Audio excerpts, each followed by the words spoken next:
Mastering English, Unraveling Coordinating Conjunctions.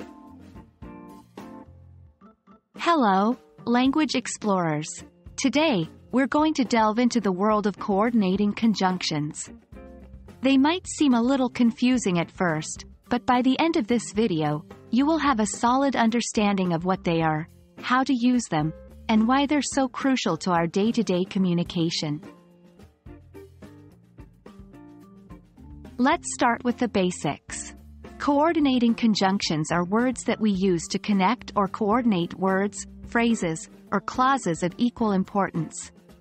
These include and, but, for, nor, or, so, and yet. It's easy to remember these words with the acronym FANBOYS. Each letter stands for one conjunction.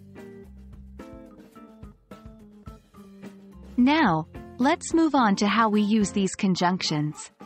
Coordinating conjunctions have two primary functions. They can join independent clauses to create compound sentences, and they can connect items of the same grammatical type, words with words, phrases with phrases, and clauses with clauses.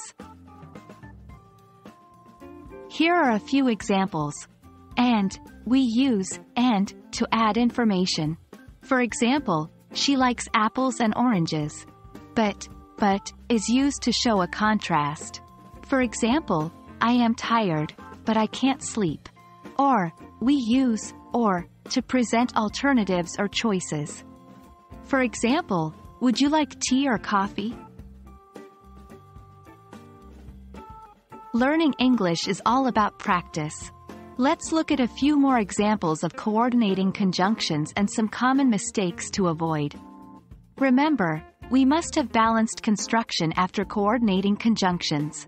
For example, I want to travel to France or visit Spain is correct, but I want to travel to France or Spain is not.